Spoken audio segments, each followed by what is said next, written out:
We have got to the end of the questioning, the second set of questions for Lois Austin. She was just a bit of further re-examination by her own lawyer relating to the specific number of Socialist Party members that were amongst the claimants and witnesses for the civil case against the Met Police for the Kettling on May Day 2001. I'm joined by Nell, who is Lois Austin's partner, as well as returning Donald Driscoll from the Undercover Research Group and self-confessed geek about the May Day 2001 Kettling. Just quickly on, just really, Lois Austin has been a fantastic witness once again. She's given very full answers. I don't think she had a particularly easy time with the way the questions were presented to her by the Counsel of the Inquiry. What did you make of her evidence? I thought it was very good, and it was very honest and a good account.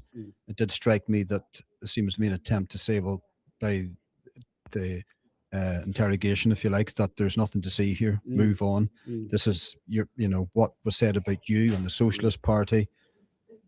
That's irrelevant to the case overall that we took back in the 2000s over being kettled.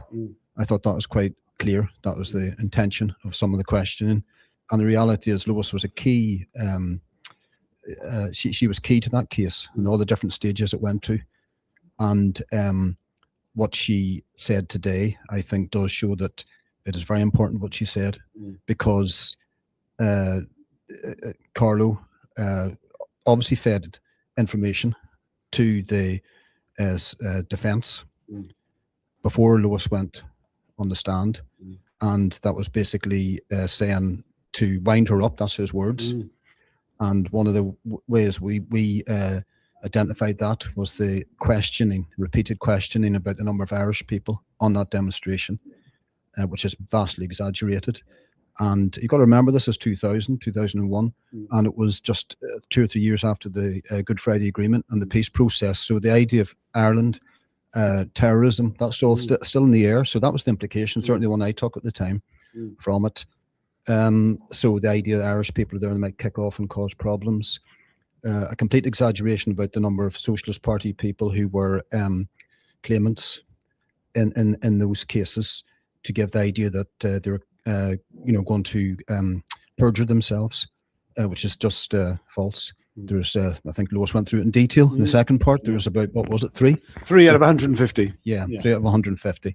So the idea of some sort of Socialist party conspiracy, and it was made up of loads of violent Irish people, largely, is just completely false. But that was the big narrative by the state in those trials, because they had to give reason for the kettling. And the other big issue, I think, is that Carlo himself said in his reports to his own handlers that he saw no violence.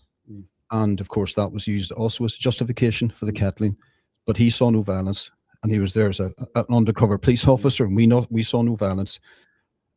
So I think from all those points of view, what Lois said is quite powerful, actually, in relation to what happened in those cases 20-25 years ago. But I got the impression today as an attempt to sort of dismiss that a little bit, as if that's not really the real issue. I think very much. I think you're completely right. And I'm really, it strikes me about the way in which we had this huge injustice of the kettling on May Day 2001. Then we had the huge injustice of the appalling judgment in the civil case. And yet we find there's yet another layer. I mean, one of the things this inquiry has done is shown the compound nature of injustices that exist under the British state, that there was undercover police feeding information to the council, to the Met Police, their legal representatives.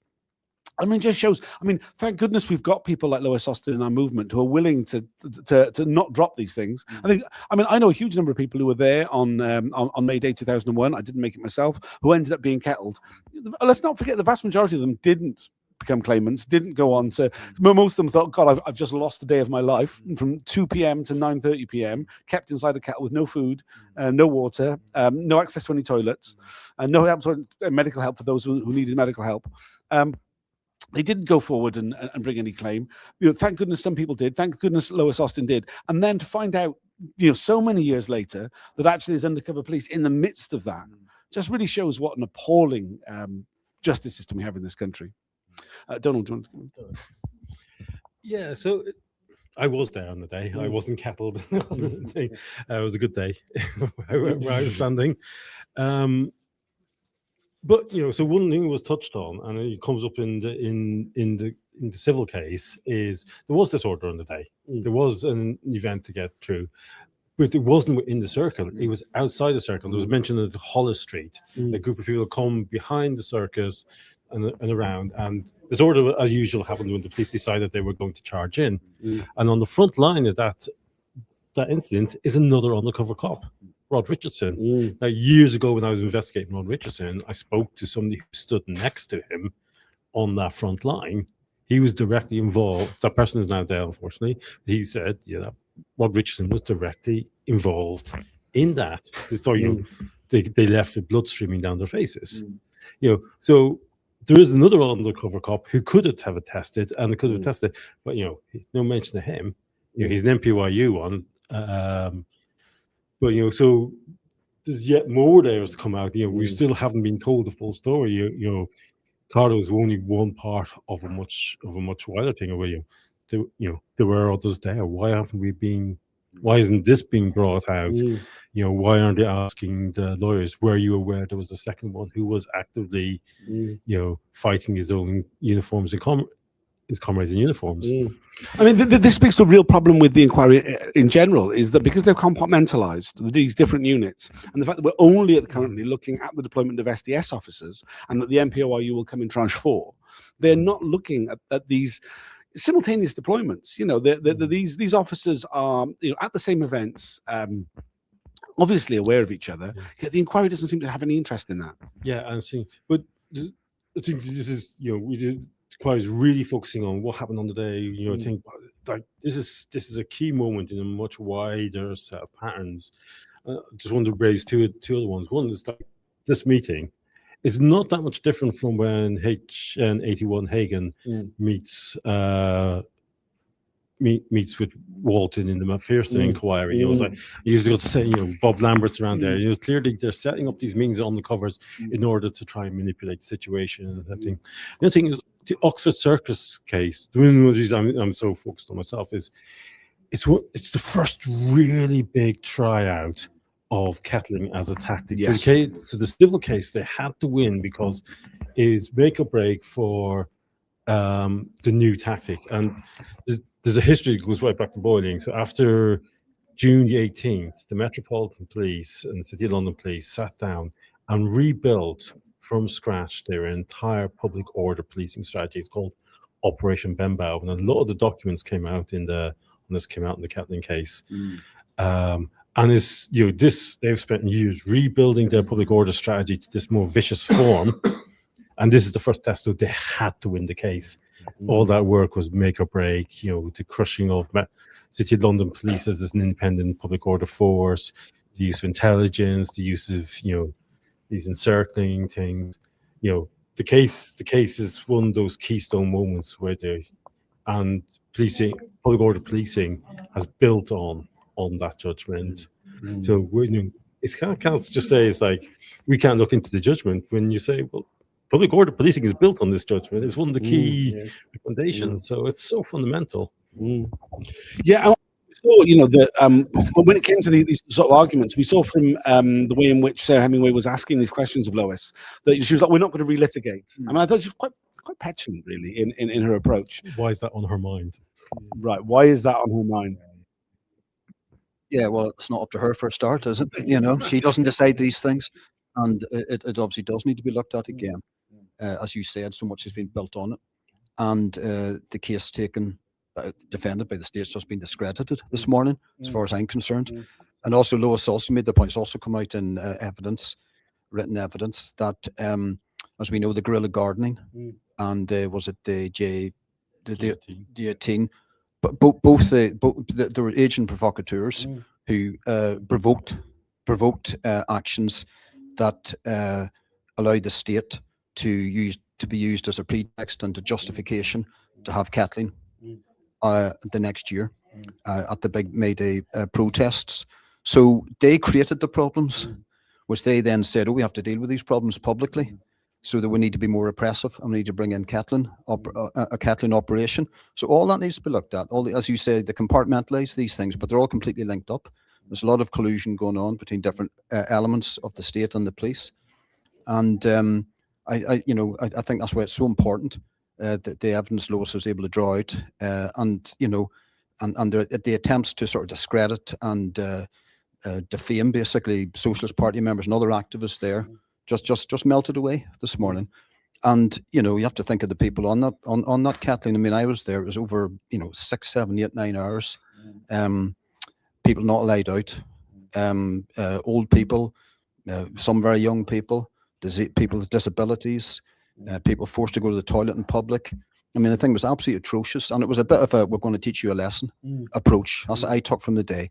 Going to teach you a lesson. If you come out in these protests, which were worrying the governments at the time, they were getting quite big, the anti-capitalist movement. If you're going to do that, this is what you're going to get.